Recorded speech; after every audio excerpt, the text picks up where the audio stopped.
The year was 1824, when the founders of Ashford signed the covenant.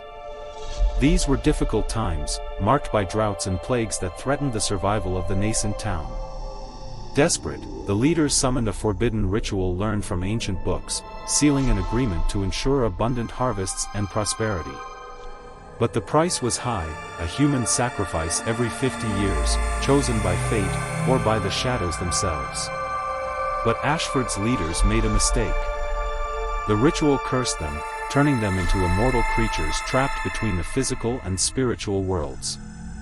They began to inhabit the village as shadows, demanding sacrifices to preserve their existence and the cycle of terror. Clara Mendel, a journalist with a reputation for daring, saw her career go downhill after publishing a controversial story.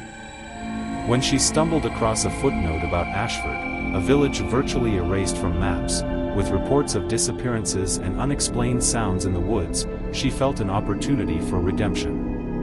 Her journey to the village was full of small misfortunes: the flat tire, the GPS failing, and a growing feeling that she was being watched. Arriving in Ashford was like stepping through a portal into another time. The houses were made of weathered wood, the streets were dirt, and the inhabitants looked like living relics from a forgotten era. As soon as she arrived, Clara noticed something peculiar.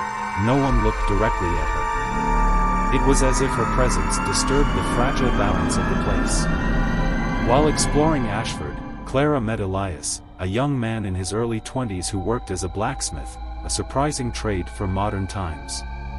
Unlike the other residents, Elias seemed willing to talk. He talked about the disappearances and whispered about the chapel, which no one dared mention. Elias explained that the shadows Clara felt were real. He told her about the Pact, but hesitated to give details. It was as if something invisible was reproaching him.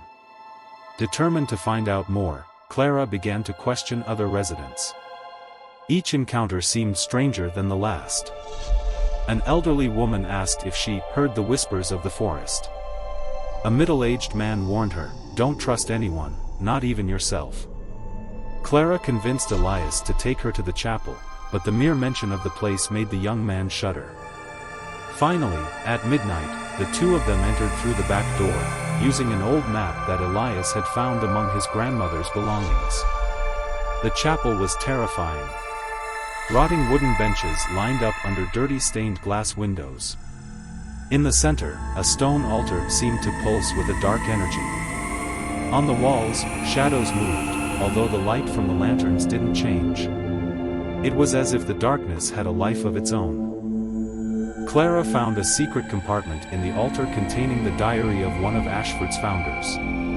The diary detailed the Pact, but also revealed a devastating secret: the sacrifices were not random. They were chosen on the basis of lineage, and Clara realized that Elias was directly linked to the founders of the village. As Clara and Elias tried to process the information, the shadows began to attack. Whispering voices turned into screams, and humanoid figures emerged from the walls. Clara filmed everything with her camera, but when she tried to leave, she realized that the chapel had become a labyrinth. The two of them fled through the underground tunnels, guided only by the maps in the diary. They discovered more about the Pact. To break it, they would have to destroy the altar and sacrifice the last descendant of the founders. Elias, devastated, realized that his fate was sealed. Clara and Elias returned to the village, trying to convince the villagers to help them. But most were paralyzed by fear or the belief that the destruction of the Pact would mean the end of Ashford. The following night, the shadows intensified their attacks. Houses were consumed by a living darkness, and residents began to disappear. Clara, armed with the diary, led a small group to the chapel to destroy the altar. Elias, despite his fear, accepted his role. He knew that his sacrifice was Ashford's only chance of freedom. At the moment of the ritual, the shadows attacked in full force. Elias, in an act of courage, went up to the altar and gave his life. The explosion of light that followed was devastating. Clara was thrown against the wall, losing consciousness. When he woke up, Ashford had disappeared. All that remained of the village was an empty field.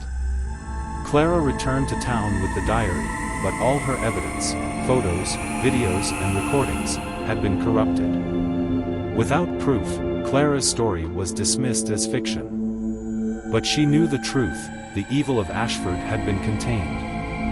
At least for the time being.